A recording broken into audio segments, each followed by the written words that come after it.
环球大战线深入世界最前线，全球各地观众朋友，大家好，我是叶思敏，大家新年快乐！我们先欢迎我们的来宾，前立委蔡正元蔡委员。思敏好，大家好。国际情势专家赖岳谦老师。主持人好，观众朋友大家好。陆军退役少将李正杰将军。思敏好，各位观众大家好。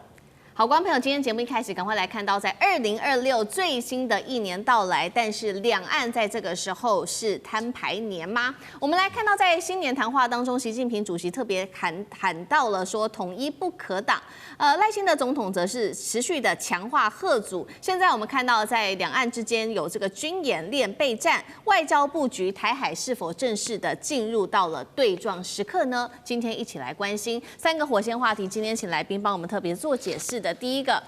习近平他现在高喊的新年谈话统一不可阻挡，赖清德也回应了，强化会在嚇阻跟防卫上面台湾的能力。2026年的这个两岸关系如何看？是对话还是对撞呢？第二件事情来看到的是，东部战区才刚换将就立刻军演了，这是在练兵还是在为未来的这个对台作战做暖身呢？最后一件事情来看到，习近平在新年谈话之后，他的第一张外交牌就是接下来会接见的是南韩总统，是要拉拢南韩吗？北京是否正在重组整个东北亚，对抗日美台，形成一个新的压力呢？今天就这些议题会一起的来做关心。本来以为今天是2026年的第一天，两岸是不是关系会稍微好一些？没有想到在这个时候，不但没有降温，我们看到这个可以说是摊牌了吗？德国之声就两岸的这个领导人做的新年谈话做了一些解读，他同时谈到，不管在语言的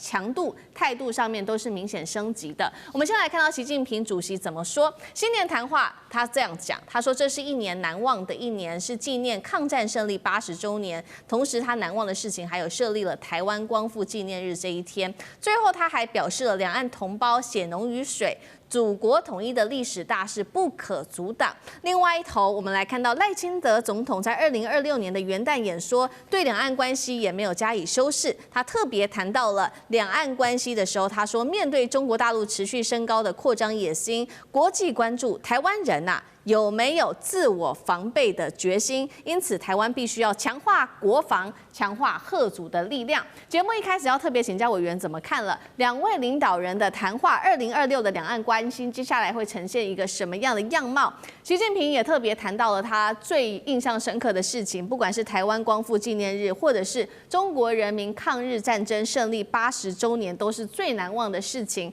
那么代表台湾的重要性，现在看起来是说台湾问题大幅重要性提升了吗？委员怎么看？台湾问题在中南海眼中的重要性，本来就是核心中的重要性，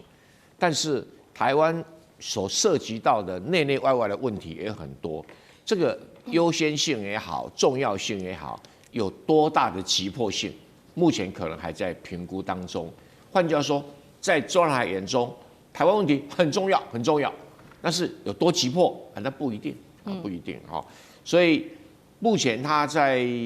今年的时候设立所谓台湾光复纪念日，这个是在确立中国大陆统一台湾在政治上以及法律上的正当性，就确认说你台湾早就光复了，现在只是我要不要接管的问题而已，已经不是可不可以收复，能不能收复有没有权利收复都不是问题，都不是问题，因为已经光复了，那现在只是因为另外一个政权在统治，那这个政权如果愿意跟他统一的话，那大家在一定条件上统一；那如果不愿意的话，那就可能用别的方式来进行。这是中南海的一个立场的表达。相对的，赖清德也讲得很白，因为习近平讲的是统一不可挡，然后赖清德是说我挡给你看，基本上是这个意思。那所以他讲的是什么？你讲得清楚啊。他说中国持续升高的扩张野心，他把统一当作扩张野心，也就是你统一是没有正当性的，你统一是没有合法性的，你要统一就是一个扩张野心。那扩张野心呢？所以国际上关注台湾人的防卫决心，也就是台湾人要出多少钱来防卫自己。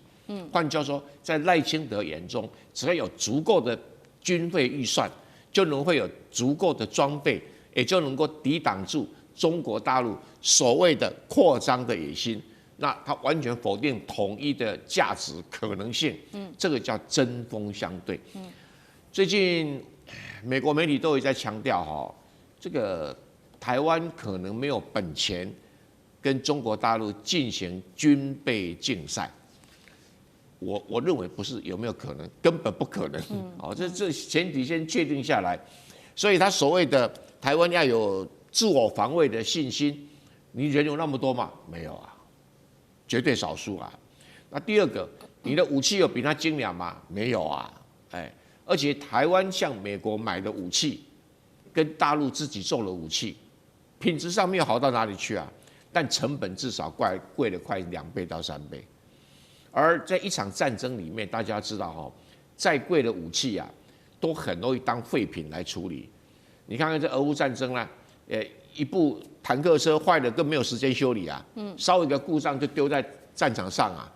那无人机就来啦，那什么海马斯火箭啊，拉出来只要被3D 定位，马上被炮弹击中就没了。所以军品是很容易消耗掉的东西，那会这么容易消耗，就要容易补充。那现在问题来了，台湾容不容易补充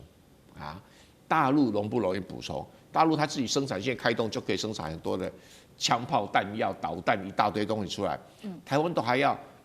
美国卖多少，价钱多少，讨价还价，最后贵的要死。那美国国务院再抽一手，哇，那个毛利率高得不得了。它本来就比大陆的贵了，效能有没有比大陆好？没有啊，性价比很差。所以相对之下，台湾有什么条件去跟大陆做军备竞赛？那没有军备竞赛的话，倒回来赖清德说没有自我防卫的决心。那好了，请问赖清德先生，如果我们给你5%的 GDP 作为国防预算，你能干嘛？他事实上什么他也不能干嘛。那我们说这个国防预算里面拿出一部分来增加军人的薪水，他说不行，不行，绝对不行。那不行的话，你买那么贵又没有什么太多功能的武器，你要这些薪水那么低的人去操作这个武器，同样的武器在韩国、日本跟美国是一样的。可是问题是军人的薪水不一样，士气当然不一样，而且民进党很荒唐，他说军人不能讲薪水，讲酬劳就是雇佣兵。那 OK， 我也听不太懂，军人就不用缴房贷啊，军人就不用养家活口啊，那军人就是只是领一点点薪水，比韩国的薪水都还要低耶，更不用讲跟日本跟美国比啦，那你还要砍这个军人的退休金，那谁要当军人啊？难怪无法满编啊！那你军队无法满编，你买那么多武器有什么用？那你又能够展现自我防卫的决心吗？所以一环扣一环，赖清德从头到尾就在说一个他自己听不懂的话。那现在只差一个，习近平他讲的话里面讲说统一不可阻挡，现在人家在阻挡你统一，就考验你统一不可阻挡，你到底能够有什么本事让他不可以阻挡？而不只是一再的宣誓，绝不答应啊，这个反对到底，那最后他还是整天给你唱反调啊，你还是统一不了啊，所以统一到底是要把它搁着啊，慢慢磨，还是这个要快速处理，多快处理？从习近平的讲话里面，目前看不出来。好，谢谢委员。所以我们看到现在在新年谈话中，两岸的政治问题仍然是领导者双方是针锋相对的，政治的叙事升高了。我们也看到军事动作上面其实也马上的跟进了。现在在这个，其实在中国大陆这一次的军演之前内部也发生了这个阵前换将的一个事实。我们先来看到是在12月31号的傍晚6点多，解放军的东部战区突然间宣布正义使命2025演习已经圆满完成任务，前后是连续3天。就在这个时间点比较敏感的时机点，是因为呢路透社爆出了一个消息，说东部战区的原司令员这一位叫做林向阳，他在2025年的10月份曾经因为涉嫌严重的违法跟违纪遭到开除党籍、军籍，之后是接掌人是由杨志斌来接掌，接着呢，习近平就将杨志斌晋升为上将，主要负责的就是对台作战。那么，因此这次军演也有加强他的战备跟巩固作战的象征性。为什么会在这个时机点阵前换将？另外，这一场军演对于内部战力的提升又有什么样的意义？将军又怎么看？我觉得这次的阵前换将反而凸显出东部战区所有对台的作战计划都已经以真完备这个不受一个主观的撤换主观换人的任何影响。其实一个部队来讲的话，除了说司令员之外，各级也都是主观。那我们知道，一个军队指挥不是靠指挥官一个人去指挥的，那个是拿破仑作战时代。拿破仑他那种领导方式叫锦江式，就是骑马的时候，你把那个马缰拉得很紧，叫锦江式就是靠他一个人。所以我们都知道，拿破仑作战，他一个人就要骑死好几匹马，他真的到每个地方他去指挥一下，就靠他一个人。但是德军最重点的是，他一个参谋作业很重要，他完全是一个参谋作业。那主官做什么呢？主官做精神士气的一个领导最后下达决心啊。我们知道，如果说一个参谋组织作业健全来讲的话，主官其实影响不大。然后，但是主官最主要是维气士气最重要。那这次我们看到这个原来的司令员林向阳，他因为这个军纪的问题被革职嘛，所以我觉得，因为他是军纪问题啊，官兵也都很清楚。所以不受到任何影响，他短短立刻换了一个新的指挥司令员，就立刻可以指挥这么庞大一个、这么复杂一个军演。我觉得反而凸显出来东部战区的一个参谋作业是非常完整非常完，任何一个人来他都可以担任这个指挥，都可以随时遂行对台作战。我这边举一个战史来当做佐证。第一次世界大战的时候，德国跟俄国有一场很有名的战役，叫坦能堡会战刚开始，原来德军的指挥官指挥的并不是很好，所以阵前也是阵前换将，换上一个人叫辛登堡辛登堡元帅。他坐火车下了火车之后，他的军团参谋长到火车站去接他接到他以后，从这个火车站回到司令部的路上，光这段路他就将他做完整个战场的简报。做完以后，第一案、第二案、第三案，就辛登堡只讲一件事情，说我们采第一案，然后就开打了，第二天就开始开打，然后在坦能堡获得绝大的胜利。这叫做什么？这叫做一个完整的一个组织应该这样。军中来讲的话这个我们经常在军中经常讲一句话。最笨的人是靠自己就像拿破仑一样，只靠自己一个人，所有凡事你都管到底，到最后你就累死第二等人是什么？是靠干部，你只用你自己的心腹在做事，靠你的心腹去指挥。那最高等的指挥官，他是会用组织那军中有很好一个组织嘛，我们讲整个一直参谋作业系统，从人事的、情报的、作战的、后勤的，甚至于政治作战的，有一个完整的系统。然后当然，所谓参谋长就是负责这些所有参谋的整合跟规划，然后最后由指挥官来下达一个决心，他要做什么事情。另外，我再讲第二个例子，在诺曼底登陆，大家都知道，那么庞大一个复杂的战役，指挥官是艾森豪元帅。艾森豪那天在6月6号的前一天晚上，那所有参谋跟他报告说，大家都知道那时候有天气不是很好，有台风干嘛，然后情报官报告这个敌情，德军的现在部署怎么样？那作战官报告现在这个我们这个作战准备的状况怎么样？后勤准备的怎么样？最后一个人讲了一句话，这个气象官出来说，明天会有几点钟到几点钟可能会有短暂时间的风平浪静。结果艾森豪只下了一个命令，只下一句话 ：“Let's go， 我们出发吧。”然后这场仗就开打。所以我从讲这些战士就是告诉大家，如果说是这个一个组织不管是企业或者是军中，最重要是一个参谋作为一个组织是不是能够运作得很好。那我们这次看得出来，东部战区它临时换将，但是它可以遂行整个演习的任务，代表它组织作业还有各种作战计划都非常的完备可行。好，这是在新年前中国大陆的这一场军演所发生的这个人事上面的一个动作。那另外一方面，其实在外交上，今年的新年马上也会有习近平的第一个新动作了。他的第一张外交王牌就是跟南韩建立一个关系，马上的他就在1月4号到7号呢，李在明会在这个时间去访问中国大陆，跟习近平主席进行任内第2次的峰会。那外界也在看说，接下来双方会谈什么？预计呢会谈的议题除了两岸问题之外，还有南韩的核潜艇事情，然后还有中日的问题，包括呢这个东亚日报，这个是南韩的媒体也做了分析。李在明当然也有求于中国大陆，他希望能够换得些什么呢？包括希望大陆作为中间人重启跟这个南北韩之间的一个会谈，那希望跟大陆的合作有2项，包括第一个韩中的 FTA 第2阶段的谈判，第二个就是有关于稀土能够有更多的合作。那日媒也就酸了他们这一次的会面，他认为呢中方有意拉拢韩国来牵制日本。赖老师又怎么看？韩国跟中国的关系在尹锡悦时代是已经跌到最低点有5、6年双方的领导人没有来往韩国的总统到中国大陆来访问也都不成行在尹锡悦时代，但是这是6年以后韩国的一位总统，而且是在于新年的一开始第一位到中国大陆访问的国家，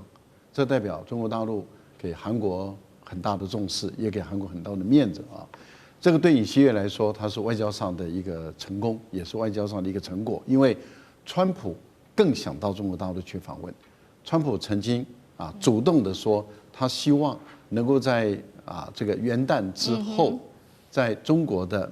春节之前，也就元月到中国大陆来访问，而中国回给他的是说太冷了，温暖一点再来吧，所以川普也很开心，说4月份会到中国访问，但是这个李在明却在元月4号到7号4天的访问，这代表什么？代表川普在中国的眼中把它往下放，而把李在明往上抬了一点。那李在明怎么做到的？李在明当然就是因为在这个高市早苗挑起了台湾有16，日本有4的时候，在中国跟日本之间要选边站，美国当然希望这个韩国选边站，日本也希望韩国选边站，说我们有美日韩的3角军事同盟关系，我们还有大卫营模式那你应该要选我这边嘛？李在明的态度很简单，就是我不会选你这边，我不选边站。那在台湾这边军演开始的时候，两岸之间的关系，美国跟日本也当然希望韩国能够表态嘛。韩国也说我不淌这个浑水，这不关我的事。那这个道理很简单，就是整个打脸了美国驻韩国的陆战队司令。美国驻韩国的陆战队司令他扬言，他把地图倒过来看，说，韩国很重要，韩国的放射状可以围堵中国的出海，所以韩国的战略位置很重要，驻韩的美军要支援每个地方作战，包括台湾在内。那当李在明强调说这个两岸之间的问题，尤其台湾的问题不关韩国的事，其实他间接的意思也就是说，只要我当总统的一天，你美国不可能使用我给你的军事基地来介入跟中国之间的战争，因为你介入跟中国之间的战争，中国大陆就有权利来做源头打击。源头打击的意思也就是说，它可以对于使用军事基地的地方做打击，那基地是在韩国对，所以等于是它不会允许美军驻守在韩国的军队介入这个战争。如果你要介入，你先转到日本的军事基地，你再从日本来打，你不能从我韩国来打。这样的一些动作，当然对大陆来讲看在眼内嘛。那也就是说，李在明既然有意愿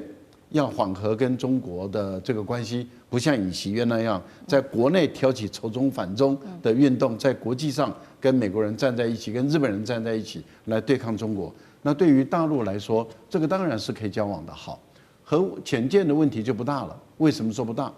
第一个就是美国会做到什么程度，不可知。第二个就是美国会把相关的核军事的机密给韩国吗？我们未可知。第三个就是韩国要这个核动力潜舰要干嘛？要来对付中国吗？还是对付俄罗斯？还是要对付日本？还是要对付朝鲜？最后一个就是韩国一旦开始启动的核潜舰启动中国大陆马上可以在联合国在国际上要求你，既然启动的核动力潜舰，那凭什么国际间要对于朝鲜实施因为核武而实施制裁？那要求要解除对朝鲜的制裁，这个你以为是对美国来讲，对韩国来说，哎呀，我有核潜舰，其实这个也可以帮朝鲜来解套。那也就是说，如果联合国的安理会不处理，或是投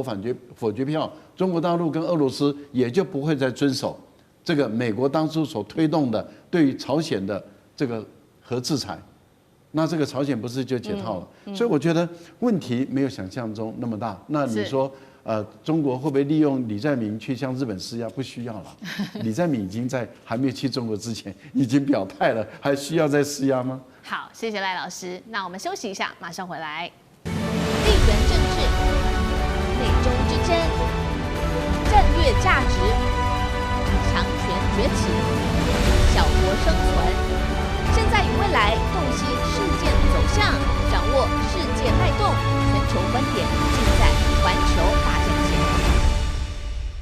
接下来我们们会特别来关心到的是，日本在这个时候突然间松口，可能会造核潜舰。中国大陆呢，根据了解日媒的报道，可能是备战准备登陆吗？美国接下来撑不撑得住整个东亚的情势，我们就会就这些议题一起做关心。今天3个火线话题，请来宾帮我们特别做解答的。在这一场中国大陆的军演之后，日媒是立刻站出来指控，他说解放军动用了民船，架了800公尺的栈桥，这个是不是已经在为登陆台湾做实战准备呢？这第一个问题。第二个事情，高市早苗竟然在此刻已经这个彼此的关系这么恶化的时候，又谈了不排除造核潜舰和选项，是被中国逼出来的防卫升级，还是日本主动把东亚又推向了更危险的境界呢？那在这样子的情况之下，美国是持续的默许的吗？接下来会来关心到的是中俄其实现在也同步的施压，双线的战场也在升温，这是在测试美国极限吗？如果真的出事了，美国来得及来援助驰援东亚吗？今天就这些议题会一起的来做关心。赶快来看到这是最新消息哦，在大陆的这一场围台军演习之后，日本媒体是马上出手，并且呢拉高了警报。这是来自于日本的读卖新闻的最新的评论。他说，大陆动用的是民间的滚装船，并且架了这个栈桥哦，透过军民联手来强化对台的登陆能力。他也在这边特别提到了这些细节，说解放军一共是动用了3艘搭载这种可折叠式的栈桥的船只，架设了大约长达800公尺的海上通道。日本跟美国都研判，大陆正在系统性的把民间的这些船舶纳入在未来的作战体系当中。所以节目一开始要特别请教将军怎么看有关于日媒的这些说法？难道解放军是真的已经准备进入所谓的实战准备期吗？将军怎么看？确实如此哈。我们都知道，如果说大陆要武统台湾的话，势必要渡过台湾海峡哈。那这个台湾海峡，你就必须要2栖作战登陆。2栖作战登陆哈，其实第一波上来并不难，难的是它后续的持续战力怎么样源源不绝的把这战力运上来。你知道，所有作战里面最钝重的就是后勤哈，后勤也叫做辎重。你从这名词就知道，这重量是很重的。我们不要讲别的，光一挺机枪哈就7、8公斤以上哈。那如果说一箱弹药都10几公斤，那只是步枪弹；如果炮弹的话，那更不得了。通常第一波只是轻装部队上来，然后如果你上来之后，那这个守备部队一定会用重装的部队哈，比如说战车部队、装甲部队，将你重新将你歼灭在滩头。所以这个时候后续源源不绝的重装还有武器的供应是非常重要的。但是这个上来以前来讲的话，如果靠着登陆艇来讲的话，是远远不够的哈。一艘登陆艇，你顶多就是带一辆卡车，然后上了岸之后你还要再退回去，再装第2批货，再上到岸，这个太浪费时间了。所以最好方式就是能够从海上卡车或者战车用这个接驳的桥梁一辆一辆的直接送上来。你看看部队上岸之后，第一个这个士兵要吃饭。大概每一个人的体力，你大概就要吃饭。第二个，这个要有弹药，要有油料，要有战车，要有火炮，所以你必须要有桥梁。你说光靠轻装部队，那大概这个仗半天就结束了。所以源源不绝上来。但是我们现在看到这个当然如果说用这种栈桥来讲，我认为说能量还是不够的。以这个2次世界大战，我们看诺曼底登陆来讲的话，它用的是人工码头，人工码头靠上去以后，然后后面其实源源不绝送上去，但最后它最初的目标还是夺取一个港口，叫做社保夺取社保之后，它可以利用港口以后将它的货轮靠到码头，战车才可以下来，货品才可以上来。那现在来讲，解放军说靠到码头，你还要有码头，要有设施，要有起重机，这些才可以将这些装具掉下去。所以解放军现在来讲的话，它除了这个战驳，可能是为了建立滩头堡这第一道的作战工事建立滩头堡，然后挡住敌人的反击部队。后续他要再上来，要继续发动攻势的话，就必须要夺取一个港口。比如说我们经常在讨论的，不管是我们台湾来讲的话，台北港、台中港或者是高雄港，甚至于永安渔港这些港口。那靠了这些港口之后，我们台湾会怎么做呢？我们当然知道你会这样干了，所以我们会将码头的设施给你破坏掉，对不对？把你起重机弄自己将这个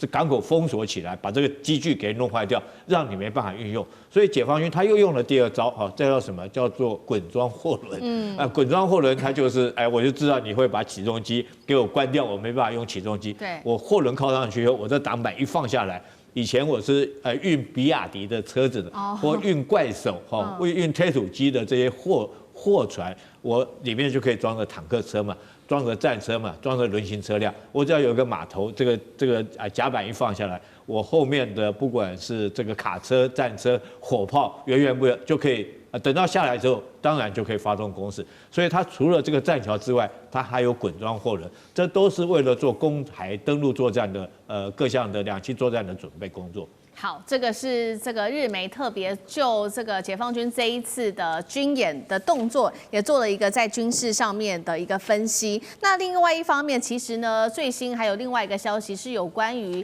日本是不是会造核潜舰，也就是在中日关系如此的紧张之际，没有想到在这个时候，日本首相高市早苗突然间他接受了读卖新闻的专访，他就松口说不排除引进核潜舰，并且称日本需要为类似俄乌战争的长期冲突做好准备。另外呢，媒体报道他可能也会为了修订安保三法来做铺路。安保三法当然就是剑指中国大陆之外，甚至也触碰到了所谓的非核三原则，会去做松绑。那在高市讲完这些话之后，我们来看到防卫大臣小泉进次郎是立刻跟进配合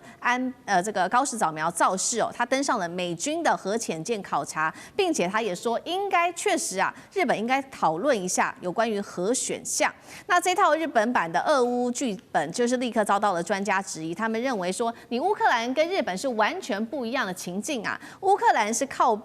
背靠这个北约的大陆国家，补给线当然很通畅，不像日本日本是四面环海的，周边有这些中国大陆、俄罗斯跟朝鲜3个永和强权。美国你隔了一个这么远的太平洋，根本很难驰援吧？所以高市早苗这个时候讲了这些话，究竟是要防卫自保，还是他会让这个整个东亚又陷入很危险的境界？美国现在是在默许日本的这些动作吗？委员又怎么看？都是。答案都对。首先，日本的右派很早就在主张要修改安保3文件，主要的核心、最重要的就是要废除非核3原则。因为在日本的安保体系里面，不持有核武器，然后不制造核武器，不进口核武器，卡住了日本的核武器的发展空间。那这样子的一个国会通过的一些政策法律，这右派说这个不算数呼呼的重新来要持有、要制造，还要进口，3个都要。当然呢，面对的阻力，除了日本国内有反核团体啦，也有左派的力量全世界基本上都是反对的。但是注意到美国不吭声，就表示美国说你们去讨论看看，他在放风声、观风向，所以完全不吭声，因为你也不能说你赞成到时候箭头到你了，你也不能说你反对，因为你心中窃喜。美国人的算盘是这样子，所以美国人默认是有他这个策略。如果大家都反对就暂缓；如果好像反对没有很强烈那就开始在做所以处理掉这个非核3原则，核子动力船潜水艇就简单了，因为它可以像澳洲一样便捷我是核子动力我没有核子武器我保证里面没有装核子武器的设施跟平台，就跟美国的维吉尼亚潜水艇一样，只能够攻击水面战舰或攻击陆地上面的目标，但是本身没有装核子弹的设备，可不可以区隔？可以。那可不可以改装？也可以所以这2种东西就看你怎么辩护。但澳洲显然是辩护得很成功。那日本会讲说，澳洲都辩护很成功，为什么不行？然后韩国都要有了，为什么不行？所以他想要透过核潜舰作为第一步突破日本做核子武器的这样的限制。那全世界最容易做核子武器的，就是没有核子武器最容易做核子武器的国家就是日本，因为它不要像伊朗那买那个铀来，那么离心好辛苦因为最好的离心机是什么？核燃料核电厂。那日本这么多核电厂，经过几年然后它做核循环，就燃料棒烧完了以后拿去把它加上一些外面的表面的处理了完以后，我们这个出来新的燃料棒叫 MOX， 就是氧化金属物，可以再拿回去再烧一次。那可是中间就会刮下了很多布就是做核子武器的原料。那这么多年以来，日本已经获得美国的许可，可以做这个核循环。那中间产生的布已经有40公吨，40公吨可以做差不多5000颗10000吨 TNT 的核子武器，啊，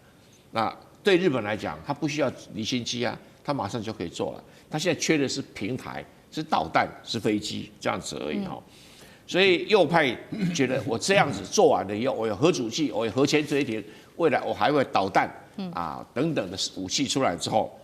我就可以对中国大陆采强硬态度啦。我干嘛？你叫我投降，我投降啊！你说叫我承认南京大屠杀，我就承认了。日本就全部跟你否决掉了。所以这个是一个中日关系非常大的转折。好，就在此刻，我们看到中日关系陷入极危险的一个境界的时候，北京针对了高市早苗的这一系列的谈话，也做出了随即的反应。我们来看到是中国大陆的外交部长王毅的最新谈话，他痛批说呢，日本领导人挑战大陆的领土主权跟二战的历史结论，也警告说不要再让军国主义复活了。那大陆也。这个媒体也特别点名了有关于日本现在内部自己经济陷入3大困局，但是你却在这个时候还有心情挑衅中国大陆跟俄罗斯。他点出日本经济3大的困局，包括日元贬到34年新低，国债殖利率冲破2%，政府债务更是超过 GDP 的260%，即使央行紧急升息也无效去拯救哦。那解放军围台之际，我们也看到俄罗斯在这个时候也同步表态，也就是说，在今天的1月1号元旦开始，他会在北方4岛展开为期2个月的实弹军演，力挺大陆到底。现在看起来是中俄同步施压，那日本跟台湾会不会陷入双线的一个风险当中？赖老师又怎么看？同时也看一下王毅的谈话。我们看一下日本到底是不是在改变整个国际战后的国际秩序，确实是已经改变了，而且这个会引起重新的一个思考。很简单，过去日本在战后他战败投降，他长期以来它都是美国的安全系统下的保护国，所以它是被保护的国家。第二个，它没有攻击性、侵略性的武装力量。第三个，它的宪法规定它是不能够用武装的方法来解决国际争端，所以我们把它叫做非战宪法或者和平宪法。这样的情形，日本不构成东北亚区域间的任何一个威胁，所以俄罗斯也好，中国也好，或者是朝鲜、韩国等相关的国家不会把日本当成一个威胁源，对国际秩序或者安全有破坏改变的这样的一个国家。但是军国主义起来的时候，他已经悄悄的把日本转变了，这个也跟美国有关。我觉得美国可能还没有体认到日本已经开始在进行本质上的一个变化。日本的军国主义，它越来越主张它要发展攻击性的武器，它的武器也要出口，然后它要把它的军队要变成正常化的一个军队，也就是不再是自卫队，而变成一个军队。好，他现在又要开始希望说他拥有这个核武的力量，所以他要修改宪法，他可以用武装力量来解决国际争端，所以他等于是要涉入国际之间、区域间的问题了，啊，那问题就来了。当日本越来越失控，美国最后能不能完全掌控住日本，这又是对美国来讲也是一个问题了啊。那你想，当日本它开始在做本质的改变的时候，它也要拥有核子武器。那它要拥有核子武器，那俄国会不会感受到威胁跟安全上的不安全感？会。例如说，俄国在欧洲部分里面，他就感受到这个北约国家对他的威胁，不然的话，为什么会有这个乌克兰的一个战争？你看，乌克兰的战争还在打，乌克兰的无人机可以打到这个普丁的住家，啊，这个代表什么意思？代表说这一块地方对俄罗斯来讲真的是无险可守，所以他必须要建立一个广大的缓冲区。缓冲区里面一块就是乌克兰，一块就是白俄罗斯。那现在整个北约也已经在改变这个国际战后的秩序的情境下，对俄罗斯来说，他就只能够被迫把他的核武器往前推了。那他现在的核武器已经要往前推到白俄罗斯，所以他的真果导弹也已经部署在白俄罗斯，白俄罗斯也有装核弹头了。那白俄罗斯一过去就是北约相关的国家，所以欧洲的国际秩序在改变了。如果日本一旦也开始要拥有核武，开始在研究开发核武的情形下，俄国也一定会在远东这个地区部署核弹头了。他一定会这样做，所以目前来说，他在元月开始2个月，他要在北方四岛进行军事演习，我们就不能不排除俄国有可能把核弹头往这个远东地区一旦部署。如果俄国在北方四岛部署核弹头，在远东跟美国交接的地方也开始部署核弹头，特别是中程的弹道导弹的话，这个马上就改变了东北亚的局势。日本一旦拥有了核弹头，拥有了核子武器，或是朝这个方向走，它威胁的不只是俄国，也威胁中国，也威胁朝鲜，也威胁到韩国。韩国也要拥有核武器。那这个整个东北亚的安全局势就转变了。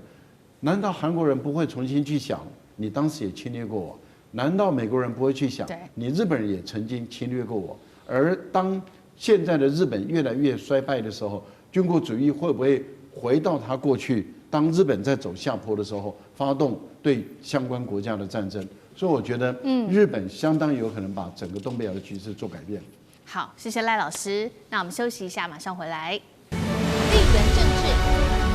美中之争、战略价值、强权崛起、小国生存，现在与未来洞悉事件走向，掌握世界脉动，全球观点尽在环球大战线。好，接下来我们要再来关心的是字节跳动，现在呢一边他一手买辉达，另外一手买华为，又另外一手3线同时做自研哦。2026年字节跳动说现在要做大事，习近平也下令了，接下来国产晶片50%都要用自己的国货。我们今天会关心大陆的晶片 AI 产业是在拼全方位的突破吗？赶快来看到这是最新消息哦，字节跳动在2026年砸下了高达了140亿美元，换算新台币已经达到了4000多亿元，购买的是辉达的 H200晶片，而且被解读这根本就是一个大扫货啊！多到现在怎么样呢？科技公司啊，它现在已经呢，辉达找上了台积电啊，下单200万颗的 H200晶片，要求台积电来这边做一个额外的生产，赶快加紧生产，开启产线。那另外一条，我们来看到呢。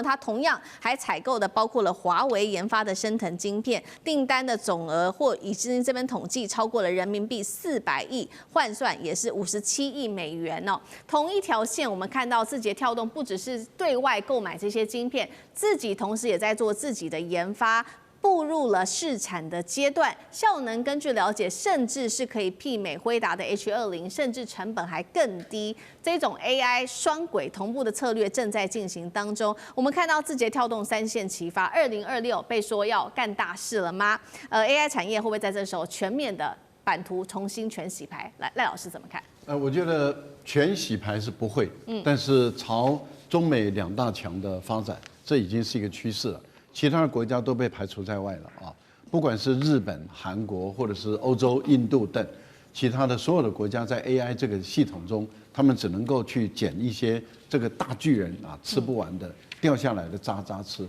当然，掉下来的渣渣也可以养活很多小企业啊、小型的啊经济体，但是比较大型的经济体，很明显的它就会失去市场了。像日本、像韩国、像欧洲，他们基本上都失去这个市场啊，所以这个。未来 AI 的天下，坦白说，除了中国跟美国，而中美事实上就在做生死的一个较量了。这个已经是一个摆得很明白的。那您可以看到，在大陆来说，它不但在设计这个部分，它跟美国在竞争啊，不管是一个开源的，一个是闭源的啊。也就是说，美国走闭源的，中国走开源的，而美国的闭源事实上它已经守不住了。我们也看到了美国的这个 ChatGPT 也开始在做部分的开源，可是部分的开源就好像说犹抱琵琶半遮面了，这基本上走不远。你只能够全面性的开啊，因为中国大陆现在全面性的开，所以它的影响力已经渗透到这个欧洲、非洲，还有这个甚至连印度都渗透进去了。也就是说，有更多的国家，它本身没有像美国这么大资产的国家，也没办法像发展出这种OpenAI 他们的这么大资产国家，他们当然走中国的这条路线。所以在软的设计这个部分，大陆跟美国的较量很激烈，估计美国赢的空间比较大。那另外一个就是硬体的支撑嘛，那就是你刚刚讲的晶片。对，晶片这个部分，美国它只能依靠代工，所以它用抢台湾的这个晶片厂，抢韩国的晶片厂过去。可是它还是代工，但是问题就在于大陆是自己有生产制造能力。那你想，当越来越多的这一些，包括阿里也在生产自己的晶片啊。所以中国大陆的这种数据公司啊，它自己本身软的也设计，硬的也设计的情形下，那大陆他们是不是提供给一个广大的土壤，就是说，你中芯国际你相关的这些做半导体的硬体的这些晶片上，你就尽量快生产吧，尽量快赶上来吧。那我个人觉得大陆的土壤比较肥沃，是美国的土壤比较贫穷。那你想想看，这个未来的趋势会怎么样？所以已经不是重洗牌，事实上只有2大强竞争，我们这种小地方只能吃他们大巨人吃不下的，剩下来渣，可能就可以养活我们这小蚂蚁了。好，科技在未来在 AI 的发展会以中美2大国为首，不管在软体或者是硬体上面的竞争都会变得非常的激烈。那同时间，这2大国当然也要不断的去找算力跟人才的重要性。我们来看到，包括了大陆现在也是全面的找人才哦，字节跳动跟腾讯更是祭出了这些非常非常好的待遇。来看到字节跳动做了什么？员工奖金暴增35%，加薪预算暴增150%，全面拉高最低薪资门槛。腾讯呢，直接开薪水加倍，成功挖走 OpenAI 的前研究员，这位是姚舜宇，直接空降担任他们的 AI 科学家。厉将军又怎么看？我们知道中美这2大国的竞争在基础制造业方面来讲，中国可以说是遥遥领先美国了甚至在很多新的产业方面也已经领先美国，包括我们都知道锂电池啦、电动车啦、绿能产业等等都已经领先美国。但现在为止跟美国还站在领先的，能够卡中国脖子的，大概就是科技业科技业又以 AI 科技这个晶片制造在这方面来讲的话，它可以卡住中国脖子，所以中国当然要在这方面想办法，要跟美国来讲，要具备最起码具备竞争力那我们知道未来的算力就代表国力嘛。那 AI 产业我认为是人类的第4代的工业革命。第一次人类工业革命我们知道是发明了蒸汽机，去用蒸汽机取代人力。第2次是发明了电力第3次是这个计算机这次 AI 产业可以说人类的第4次的工业革命。那谁能够拔得先头，哪个国家就可以掌有未来的财富。那中国在这方面是绝对不会落于美国之后的。那我们看到中国你要发展 AI 来讲，很明显的几件事情。第一个，你要有人才嘛第2个，你要有资金第3个，国家要能够政策要能够配合。那我们现在所谓重赏之下必有勇夫。那在 AI 科技方面的人才方面，中国现在事实上是不缺资金的它可以利用它大量的资金来挖掘它所要的人才。那国家政策也相当的配合，譬如他说规定50%以上要使用国产的装备。我将这场竞争形容像我们军事来讲的话，就像是登陆作战一样你一定要先抢占到滩头堡，站稳脚跟之后，你再往前面去进攻。那怎么样能够抢到滩头堡，能够站稳脚跟第一个当然就是像前面所讲的美国那边如果说有机会买到 H200的晶片，我就先买。那我自己同时我也发展我自己的晶片，同时我也培养我自己的人才这又像是储存战力之后，这个先抢占了滩头堡，站稳脚跟之后，然后再以图继续向上面来发展。当然，这后续的发展必须要有规划、要有计划，而不是像以前中国大陆一样，发展什么产业就一昧的抛钱下去，然后大家到时候这个钱跟打水漂一样到时候回收不回来，也没看到成效。我觉得中国大陆这次发展 AI， 它一定是有计划、有规划按照15的这种这个规划的期程，一步一步有计划的向上发展。那不敢说是超越美国吧，但是我想很快可以看到跟美国并驾齐驱。对，确实，所以在这个大陆有关于发展 AI 晶片上面，国家政策下了非常大的力，除了持续的向美方买晶片之外，也力求，这是来自于路透社的最新消息，中国官方要求说，你接下来所有的晶片制造商，你要新增的这些产能50%都一定要使用国产的设备才行。最终目标，当然了，如果有一天可以的话，就是完全的100%国产化，带动了大陆的晶片设备集团北方华创下了一个很好的一个成绩，跳跃性的成长哦。那么现在大陆的资本市场也掀起了一股这个IPO 的热潮，2家公司股价更是暴涨。第一家是有中国版本辉达的摩尔县城上市 IPO 的时候，首日股价暴涨425%；另外一家是中国的 AMD， 也就是木犀股份上市飙涨693%。美国的封锁政策真的失效了吗？委员怎么看？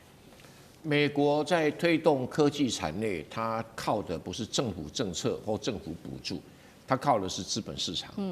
因为它的资本市场非常的开放，所以如有任何的新产品的话，那一家公司的股价往往一下子会超过它应有的 CP 值，因为它给人家想象、预料的空间。那美国又有很多的投资机构，有国内的，也有国外的一大堆，所以集中在那里的话，只要有一个人一呼百诺，大家都跟上去支持那个股票，辉达就是这样起来的。那辉达起来的话，当然是一个成功案例，也有失败的案例。那不管成功失败，总和来讲的话，美国的资本市场真的就是这个美国科技产业发动的发动机。没有资本市场，美国的科技产业起不来，因为科技产业很现实的，要投一大堆钱去到不可知的未来。然后你什么时候能够回收不知道，但是如果有个资本市场，你给他一个梦，然后这个时候即使你的收入还没到，你的产品还不成熟，你的股价都已经先涨了。那股价一涨的时候，它就印股票出来，会有更多的现金可以投到研发费用里面，形成一个资本市场跟研发的联合的一种良性流程。是，那这个东西呢，在中国大陆以前是没有的啦。那最近学到了，摩尔县城这是个例子。摩尔县城本来是做一般的 GPU， 这游戏机啊这种特用的 GPU， 就最近他发表了一个新的架构，叫做花港，叫 Flower Harbor。为什么起得这么诗情画意，我也不太清楚哈。然后这样的一个架构，相当于辉达的CUDA，然后接下来他根据这个架构做了2款晶片，一个叫华山晶片，一个叫庐山晶片。好像武侠小说，然后华山晶片是做 AI 用的 ，AI 晶片运算用的，然后庐山晶片是做游戏机跟工作站用的，它同时推出这样的一个来，那到底卖钱了没有？还没有，但消息一出来，被确认有这个技术，而且技术至少它自称说接近超过 H200，接近 B200。市场上马上给他很多的肯定，股价就马上暴涨，那就可以印更多的股票去筹集资金，做进一步的研发或实质上投产。这是一个字节跳动最有名的例子。那木犀股份呢？哇，那个更厉害。他一推出就说，我这个就是对比辉达的，我是 AMD 的技术，可是我对比辉达的效率，你们买不买？所以一出来的股价都暴涨了，快要700%啊！不，这个都是好事情啊，都是好事情啊。因为懂得以前中国大陆都是用官方的资金啊，官方弄，平常心讲，那很辛苦啊，对。而且官员如果失败了还要负责任啊，资本市场输赢各自负责，而且它风险分散搞不好利润就捡到了啊，所以这个。各凭本事，但是有官方有资本市场，我觉得是最理想的状况。好，谢谢委员。那我们休息一下，马上回来。地缘政治、内中之争、战略价值、强权崛起、小国生存，现在与未来洞悉事件走向，掌握世界脉动，全球观点尽在环球大战线。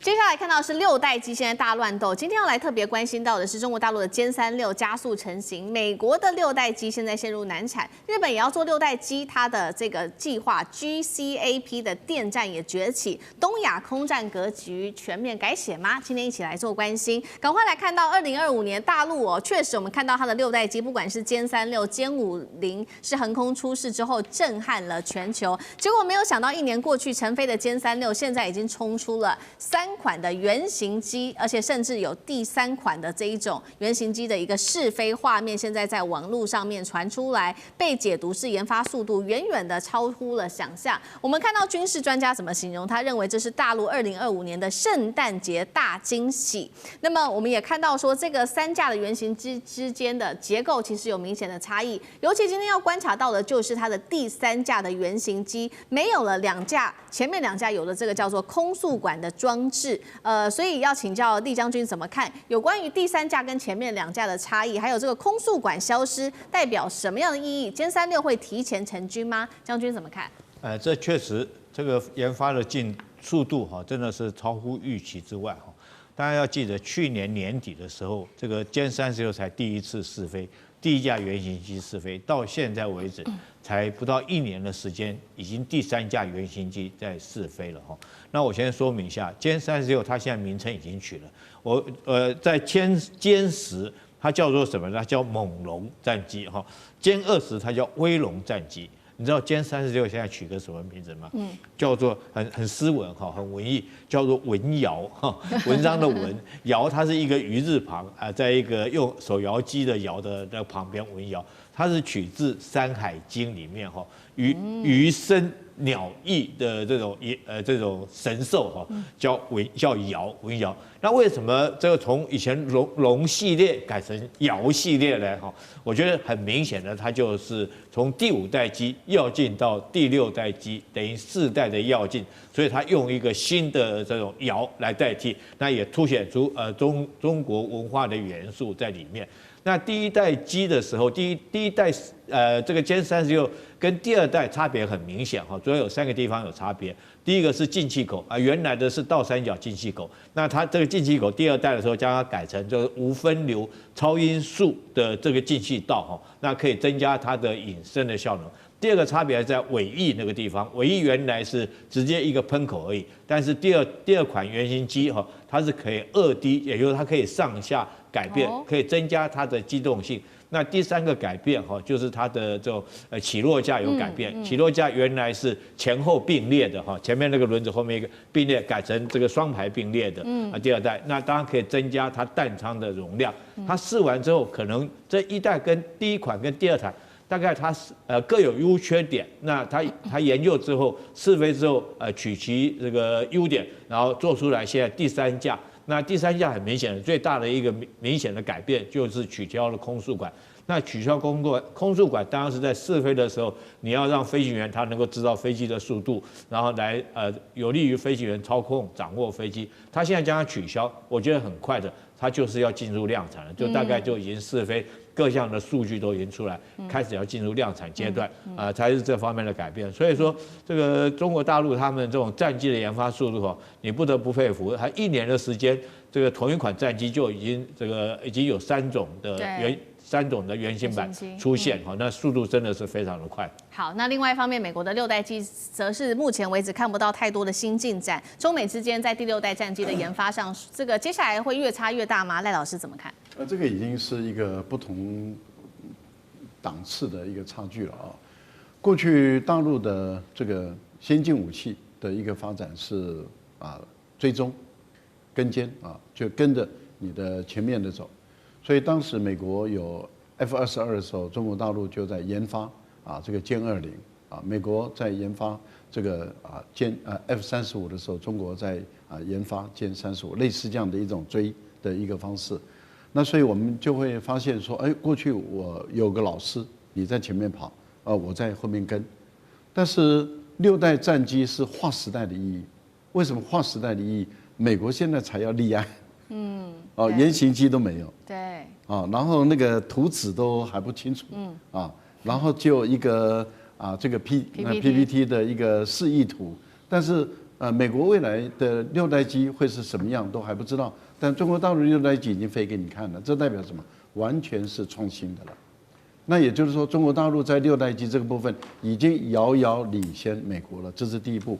可是第二个，它又有一个意义，是因为中国大陆的一个武器发展有一个原则，这个原则是铁律。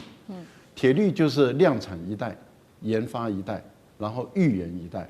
我们看到现在正在量产这个歼20、歼35，正在量产中，所以它的量产的速度很快。那一般来讲，这个歼20会用20年左右，所以当它在量产歼20的时候，它的预研的就是6代机，目前来讲研发的就是6代机，6代机原型机已经出来了。那预研一代的意思，也就是说7代机已经立案了，已经在研究室里面，这些研究员已经在思考这第7代战机是要一个什么样的形态的一个战机。所以当这个十几20年后，这个歼20这个要结束了。一般来讲，我们看到歼20当时在试飞的时候，大概用了8年、10年的时间，8架原型机在不同的档次试飞。那现在歼20已经在服役了，在量产了，所以6代机很有可能在5、6年左右，它会开始进入量产。然后因为它还要经过各种不同的场域、高原，然后热带很多地方，它都要做试飞，然后在最后要做定型、定装，然后等到6代机要出来的时候，其实已经是第8代机也已经是在预研的阶段了。那你想，现在美国才是对，美国现在还在图纸，对，那已经被中国大陆甩在后面了，中国大陆已经后面看不到人了，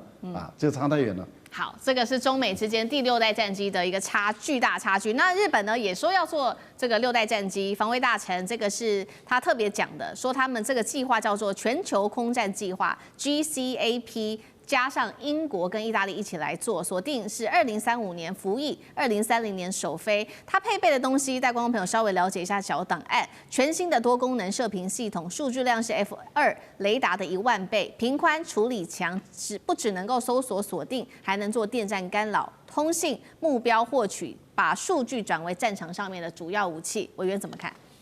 ？GCAP 如果翻译作全球战斗空间计划。是蛮适合的，因为它本身不是一个战机的名字，它是从以前日本的 FX 所发展出来的，或者 F2 所发展出来的。问题是它这个顶多就是5代半的战机而已，它想要跟中国大陆的歼20比，似乎全球都认为技术上面差那么一点点，这档次差那么一点点啊。那他讲了很多了，他出去刚才讲了他说他的深度逆中不是一般的逆中，可以对雷达、红外线、电磁波进行逆中。我听了都晕倒，哪一个5代战机不是这样子？好不好？深度就深度了哈。然后他用次世代的引擎，推力非常高，然后发电能力非常强，但是怎么算哦？它的飞行最高的音速，大概而已，就是超音速一点点而已，就是不能跟大陆很多战机都快了2倍音速，不太一样哈。好，那有趣的是哈，它很多的优点，非常的豪华，也非常的贵，比 F35还要贵哈。那贵也就算了，反正这是日本、英国、意大利3个国家来的哈。它现在已经被确定有几个很大的缺点。它没有办法应付东风21D 跟东风26饱和攻击，没办法，无法生存力很低，因为它不是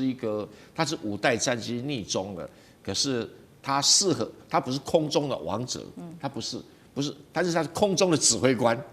这2个性质是不一样，因为它的电子设备很多，所以在上面一架飞机可以指挥很多的僚机，但是自己参与战斗。它的操纵性能就被比下去了，就被大陆歼20比下去了哈。那更好笑的是什么？他说这个第一波的即时空优还要靠 F35，